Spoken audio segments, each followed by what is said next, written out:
Hi, my name is Cody Nickel, and today I will be talking to you about ecosystem production in the Boreal Forest. First off, let's talk about what productivity is. Productivity of an ecosystem is the rate of production or the amount of organic matter formed. Primary production occurs everywhere on Earth, and this is done by photosynthesis. Primary productivity can be measured in one of three ways: the amount of carbon dioxide used, the rate of sugar formation, or the rate of oxygen production. GPP and MPP are used to measure productivity. GPP, or gross primary productivity, is the rate at which an ecosystem's producers, which are plants, store and capture provided amount of energy as biomass in a given time duration. This is dependent on the chlorophyll content of the plants. MPP is equal to all of the carbon taken up by the vegetation minus the carbon that is lost to respiration. So an easy way to remember this is MPP is equal to GPP minus cellular respiration. This is a chart demonstrating this. If you look over to the right, glucose produced, that would be your GPP.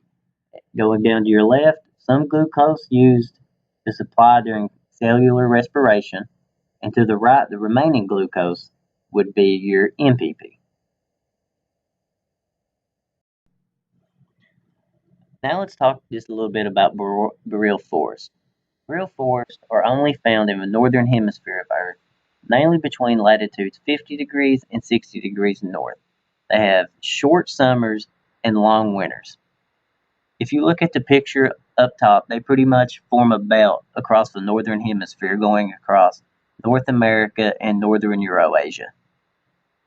These regions have very short growing seasons. Plants only have about 50 to 100 frost-free days to grow. In these regions, winters can last over 6 months with an average temperature staying around negative 20 degrees. Boreal forests receive 15 to 20 inches of precipitation yearly, but this is normally just snow. They do not receive a lot of rain. The GPP levels in boreal forests will be very low because of the very harsh growing conditions. Some of the examples, as I said before, they only have 50 to 100 days of growing season.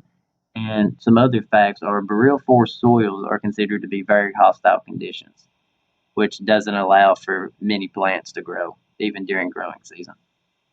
An interesting fact is the needles from coniferous trees in these forests contain a high concentration of resins, oils, and other chemicals that can help prevent them from freezing solid in the winter.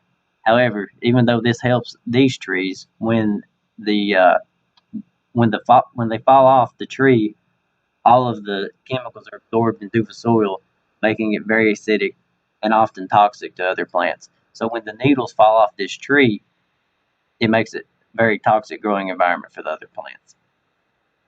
The little precipitation that does fall in these forests accumulates in the soil, decreasing the amount of available oxygen and slowing the rate of decomposition.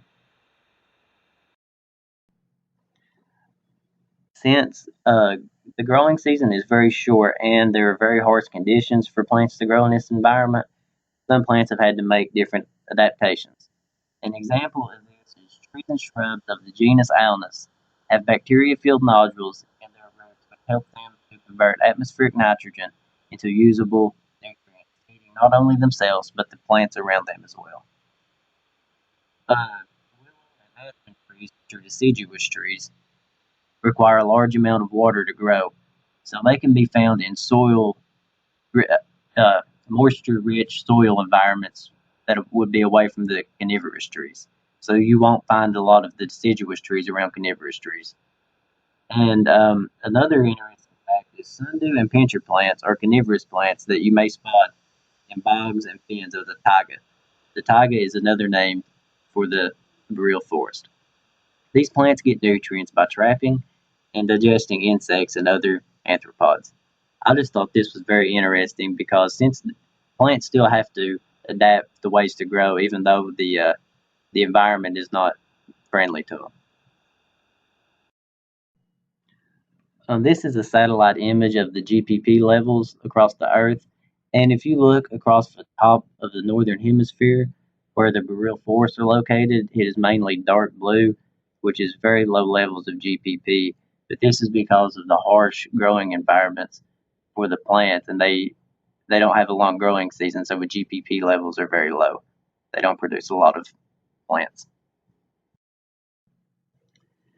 And this is just pictures of the boreal forest. As you can see, a lot of coniferous trees, pine trees, and at the bottom, snow, and they're usually snow covered year round. And here are my